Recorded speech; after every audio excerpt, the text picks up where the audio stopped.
കൊട്ടാരക്കരയ്ക്ക് 1 mile വടക്ക് മൈലം എന്നൊരു ഗ്രാമമുണ്ട്.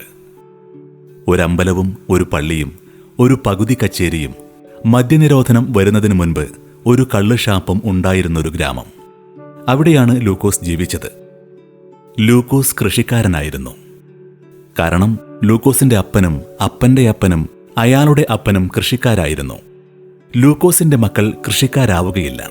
കാരണം ലൂക്കോസിന് മക്കളില്ല, ഉണ്ടാവുകയുമില്ല. ലൂക്കോസ് ഏകപുത്രനായിരുന്നു. അപ്പന്റെ മറ്റു മക്കൾ പുത്രിമാരായിരുന്നു. പശുത്തൊഴുത്തു പോലുള്ളൊരു മുറിയിൽ ചാണകം മെഴുകിയ നിലത്ത് വിരിച്ച കീറിയൊരു തഴപ്പായിലേക്കാണ് പിറന്നു വീണത്. അവിടെ കിടന്ന് നിലവിളിച്ചു. മലമൂത്ര വിസർജനം നടത്തി. അവിടെ കിടന്ന് അമ്മയുടെയും നെല്ലുകുത്തുകാരി മറിയയുടെയും വരണ്ട മുലകൾ വലിച്ചു കുടിച്ചു. അവിടെ തന്നെ കമിഴ്ന്നു വീണു. ഇളകിയ ചാണകത്തിലൂടെ നീന്തി നടന്നു. പിന്നെ മുട്ടിൽ നടന്നു. അവിടെ ഇളകിക്കിടന്ന ചാണകത്തുണ്ടുകളും ആട്ടിൻപുഴുക്കളും പെറുക്കി തിന്നു. ആടുമാടുകളുടെയും 6 സഹോദരിമാരുടെയും കൂടെ വളർന്നു.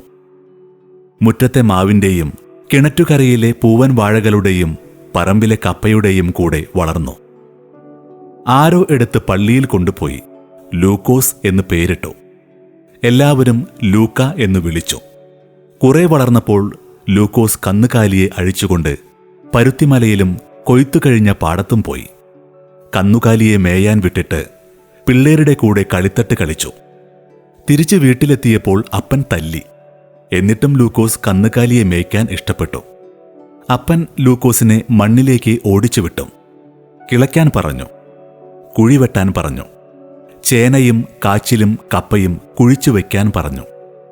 പണി കഴിഞ്ഞപ്പോൾ പള്ളിയിൽ പോകാൻ പറഞ്ഞു. അതുകൊണ്ട് പള്ളിയിൽ പോയി. അയൽപക്കത്തെ പിള്ളേർ സ്കൂളിൽ പോകുന്നത് കണ്ടപ്പോൾ ലൂക്കോസിനും ഒരാശ തോന്നി. അപ്പൻ വിലക്കി, ശകാരിച്ചു. വേലയെടുത്ത് ജീവിച്ചാ മതി, പള്ളിക്കൂടത്തി വായി നോക്കാൻ പോണ്ട. ഓ, ഇയാൾ മജിസ്ട്രേറ്റാവാൻ പോവില്ലയോ? ലൂക്കോസ് മണ്ണിലേക്ക് പോയി. കളിത്തട്ട് കളിക്കാൻ പോയപ്പോഴും അപ്പൻ പറഞ്ഞു, പോവണ്ട, ചേനയ്ക്ക് തടമെടുക്ക്, വാഴയ്ക്ക് വളമിട്. ലൂക്കോസ് ചേനയ്ക്ക് തടമെടുക്കുകയും വാഴയ്ക്ക് വളമിടുകയും ചെയ്തു. ചേന വളർന്നപ്പോൾ കിളച്ചെടുത്തു. വാഴക്കുല വെട്ടിയെടുത്തു. അപ്പൻ നിർബന്ധിച്ചതുകൊണ്ട് പള്ളിയിൽ പോയി. അമ്മ നിർബന്ധിച്ചതുകൊണ്ട് കൊളഞ്ഞിക്കുഴിയിൽ കുളിക്കാൻ പോയി. തലവൂരമ്പലം 4-5 നാഴിക കിഴക്കാണ്. അവിടെ ഉത്സവത്തിന് വെടിക്കെട്ടുണ്ട്. വലിയ വെടിക്കെട്ടാണ്. എല്ലാവരും അത് കാണാൻ പോകും. ആൾക്കാർ പറഞ്ഞ് ലൂക്കോസ് വിവരമറിഞ്ഞു. അവൻ അപ്പനോട് അനുവാദം ചോദിച്ചു. അപ്പൻ കയർത്തു. ഇനി ഇയാൾക്ക് അതിന്റെ കുറവേ ഉള്ളൂ ഇല്ലയോ? മിണ്ടിപ്പോവരുത്, കൊന്നുകളയും ഞാൻ. ഇയാൾക്ക് വെടിക്കെട്ട് കണ്ടേ വെക്കുവോ? പോടാപ്പുറത്ത്, ഏമദ്രോഹി. ലൂക്കോസ് മിണ്ടാതിരുന്നു. വെടിക്കെട്ട് കാണാൻ പോയില്ല. ആ നേരത്ത് പള്ളിയിൽ നിന്ന് പഠിച്ച പാട്ടുകൾ പാടിക്കൊണ്ട് വീട്ടിലിരുന്നു. സ്വർഗസ്ഥനായ പിതാവിന്റെ പ്രാർത്ഥന ചൊല്ലി. കുരിശു വരച്ചു. കിടന്നുറങ്ങി. വെടിക്കെട്ട് സ്വപ്നത്തിൽ കഴിഞ്ഞു. ഭരണിക്കാവിൽ മീനഭരണിക്കാണ് ഉത്സവം. കുതിരയെടുപ്പും കഥാകാലക്ഷേപവുമുണ്ട്. അടുത്താണ് ദാനം. വെളിപ്പാട് അകലമേയുള്ളൂ. അപ്പൻ എതിര് പറയില്ലെന്ന് ലൂക്കോസ് കരുതി. ലൂക്കോസ് കുതിരയെടുപ്പ് കാണാൻ ഭരണിക്കാവിലേക്ക് പുറപ്പെട്ടു. പക്ഷേ വഴിക്ക് വച്ച് തന്നെ അപ്പൻ അവനെ പിടികൂടി. വലിച്ചിഴച്ച് വീട്ടിൽ കൊണ്ടുവന്നു. അമ്മയുടെ മുമ്പിലിട്ട് തൊഴിച്ചു. ചീത്ത പറഞ്ഞു, നിന്റെ മോന് കുതിരയെടുപ്പ് കാണണമെന്ന്. അവന്റെ അമ്മയുടെ കുതിരയെടുപ്പ്. ഇടിയും തൊഴിയും കുറെ ആയപ്പോൾ അമ്മ ഇടപെട്ടു. ഇനി നിർത്തൂ, അല്ലെങ്കിൽ ചത്തുപോവും. അപ്പൻ മർദ്ദനം നിർത്തി.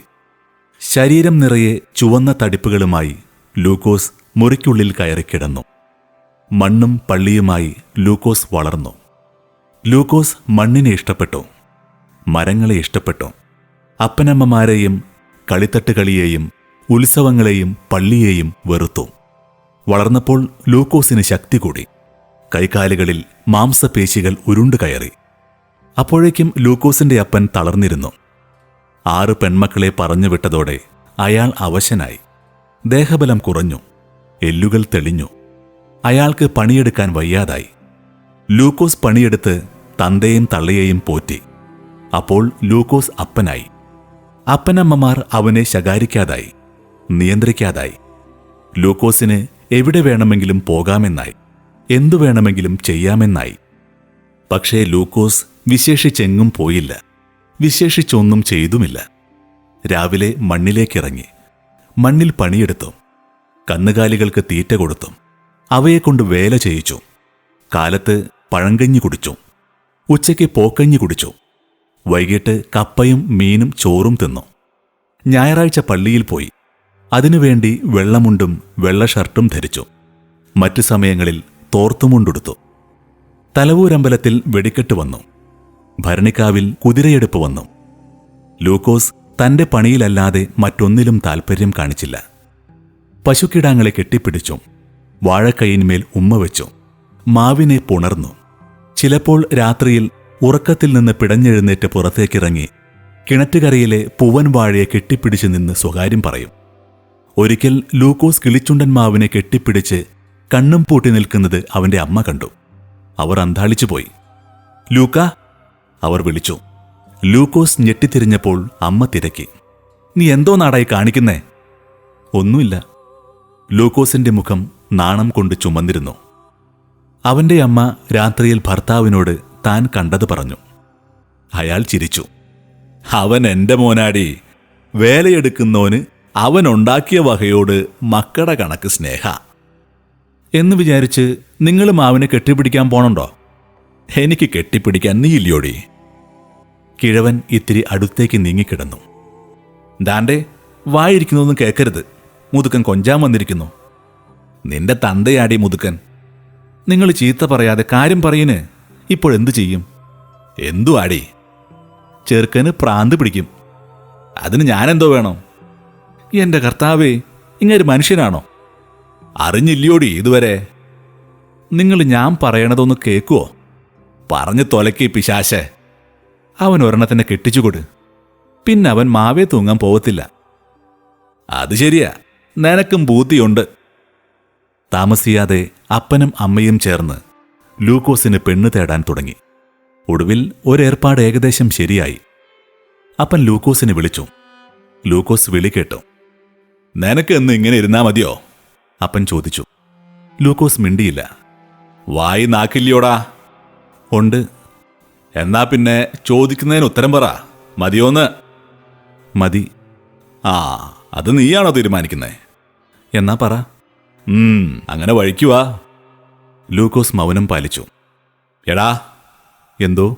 നിനക്ക് ഞങ്ങളൊരു പെണ്ണിനെ കണ്ടുവച്ചിട്ടുണ്ട്. നീ കണ്ടിട്ടുണ്ടോ? ആ തെക്കേപ്പുരക്കിലെ ഉണ്ണുണ്ണിച്ചാന്റെ മോള് അച്ചാമ്മ. ഉണ്ട്. നല്ലൊരു പെണ്ണല്ലയോ? ആന്ന്. നിനക്ക് ഇഷ്ടാണോ? ആന്ന്, അപ്പൻ സന്തോഷത്തോടെ പറഞ്ഞു. എന്നാ പിന്നങ്ങ് ഉറപ്പിക്കാം. 500 രൂപയുടെ കാശും തരും, 10 സെന്റ് തറയും. തെല്ലിട മൗനമായിരുന്നിട്ട് ലൂക്കോസ് അന്വേഷിച്ചു. എന്തുവാ ഉറപ്പിക്കുന്നേ? യവനാരടാ?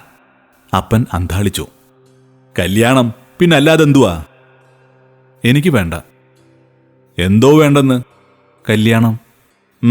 എന്തോ പറ്റി? എനിക്ക് പിന്നെ വേലയെടുക്കാൻ നേരം കിട്ടത്തില്ല. അത്രയുള്ളോ? അത് കുറച്ച് വേലയെടുത്താ മതി. അതൊക്കത്തില്ല, ലൂക്കോസ് ഉറപ്പിച്ച് പറഞ്ഞു. എന്നിട്ടവൻ മുറ്റത്തിറങ്ങി പശുവിനെ അഴിച്ചുകൊണ്ട് പടിഞ്ഞാറേ വിളയിലേക്ക് പോയി. അപ്പൻ അമ്പരന്ന് നിന്നു. വാതിൽ മറഞ്ഞു നിന്ന അമ്മ ഇറങ്ങി വന്നു. രണ്ടാളും പരസ്പരം അതിശയിച്ചു നോക്കി. വളരെ നേരം കഴിഞ്ഞാണ് ശബ്ദം പുറത്തേക്ക് വന്നത്. എടേ. എന്താ? നീ കേട്ടോ? കേട്ടു. എന്തുവാടിയത്? ആ. വീണ്ടും മൗനം. കുറെ കഴിഞ്ഞ് ലൂക്കോസിന്റെ അമ്മ പറഞ്ഞു. പിന്നെ എന്തുവാടി? സ്വൽപ്പം കഴിയുമ്പോൾ അങ്ങ് മാറും. ലൂക്കോസിന്റെ അപ്പൻ മിണ്ടിയില്ല. കുറെ നേരം കഴിഞ്ഞ് അയാൾ പറഞ്ഞു. എടേ. ഓ, ശരിയാ, സ്വൽപ്പം കഴിയുമ്പോൾ അങ്ങ് മാറും. അവർ ആശ്വസിച്ചു. പക്ഷേ ലൂക്കോസ് മാറിയില്ല. പകരം രോഗബാധിതനായി. വഴിയെ പോയൊരു പനി ലൂക്കോസിനെ പിടിച്ചു. കൊടും പനി. അപ്പനും അമ്മയും ശുശ്രൂഷിച്ചു. അയൽക്കാരും ബന്ധുക്കളും ശുശ്രൂഷിച്ചു. ലൂക്കോസ് പിച്ചും പേയും പറഞ്ഞു. വിളവിനെക്കുറിച്ചും വേലിയെക്കുറിച്ചും കന്നുകാലിയെക്കുറിച്ചുമൊക്കെ അവ്യക്തമായി സംസാരിച്ചു. രാവും പകലും ഒരുപോലെ ഞരങ്ങിക്കൊണ്ടിരുന്നു. ഒരു ദിവസം വൈകിട്ട് ലൂക്കോസ് പുലമ്പൽ നിർത്തി ഉറങ്ങും പോലെ കിടന്നു. കണ്ടവരൊക്കെ പറഞ്ഞു, രക്ഷപ്പെടും, പനി വിട്ടുമാറുന്ന മട്ട. അന്നാണ് ലൂക്കോസിന്റെ അപ്പനും അമ്മയും കുറെ നാൾ കൂടി ഒന്നുറങ്ങിയത്. രാവിലെ എണീറ്റപ്പോൾ കിടക്കയിൽ ലൂക്കോസിനെ കണ്ടില്ല. മുറ്റത്തിറങ്ങി നോക്കിയപ്പോൾ കിണറ്റുകരയിലെ വാഴയുടെ ചുവട്ടിൽ അവൻ മരിച്ചു കിടക്കുന്നത് കണ്ടു. അവന്റെ കൈകൾ വാഴയെ ചുറ്റിപ്പിടിച്ചിരുന്നു.